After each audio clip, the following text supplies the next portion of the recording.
ایک بستی میں کوئی بھوکا شخص آ گیا۔ لوگوں سے کچھ کھانے کو مانگتا رہا مگر کسی نے کچھ نہیں دیا۔ بیچارہ رات کو ایک دکان کے بائیں فٹ پاتھ پر گیا۔ صبح آ کر لوگوں نے دیکھا تو وہ مر چکا تھا۔ اب اہل ایمان کا جذبہ ایمانی بیدار ہوا۔ بازار میں چندہ کیا گیا اور مرحوم کے ایصال ثواب کے لیے دیگیں چڑھا دی گئیں۔ یہ منظر دیکھ کر ایک صاحب نے کہا، ظالموں، اب دیگیں چڑھا رہے ہو، اسے چند لقمے دے دیتے تو یہ یوں ایڑیاں رگڑ رگڑ کر نہ مرتا۔ ایک شخص رکے ہوئے بقایا جات کے لیے بیوی بچوں کے ساتھ مظاہرے کرتا رہا۔ حکومت ٹس سے مس نہ ہوئی۔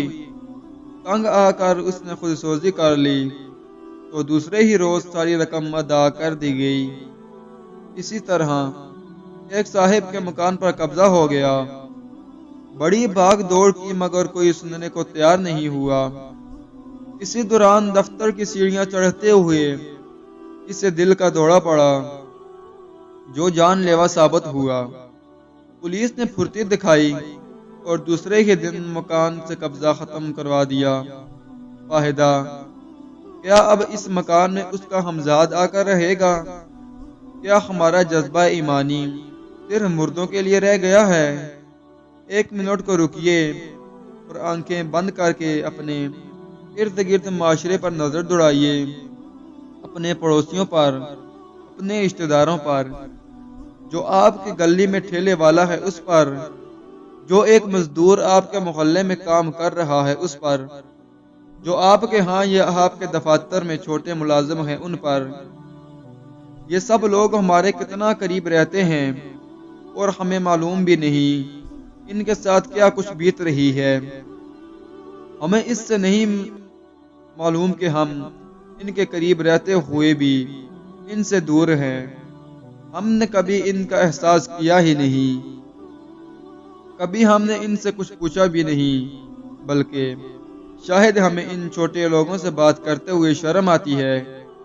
کبھی کبھی مجھے حیرت ہوتی ہے کہ ہم جوش میں ایک ایک گلی میں 3-3 4-4 دیگے حلیم لگا دیتے ہیں اور گلی کو خوب سجا دیتے ہیں، لیکن اسی گلی میں کئی غریب رات کو بھوکے سوتے ہیں، ان کی طرف کوئی دھیان ہی نہیں دیتا۔ کسی بیمار کے پاس دوائی خریدنے کے لیے پیسے نہیں ہوتے، اس کی مدد کو کوئی صاحب ایمان آگے نہیں آتا۔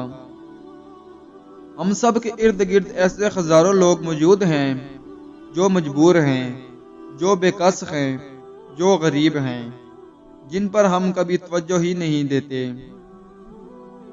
ان کو اپنے قریب کیجئے، ان کی جو ممکن ہو مدد کیجئے، اور جو آپ کے بس میں نہ بھی ہو تو دل جوئی کیجئے ان کی۔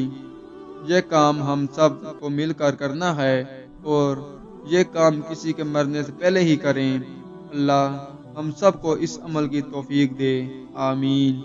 ویڈیو اچھی لگے تو ویڈیو کو لائک کیجئے، شیئر کیجئے اور چینل کو سبسکرائب کرنے کے ساتھ کمنٹس باکس میں اپنی رائے کا اظہار ضرور کیجئے تاکہ مزید اچھی ویڈیوز آپ تک پہنچ سکیں۔ بہت شکریہ۔ اللہ حافظ۔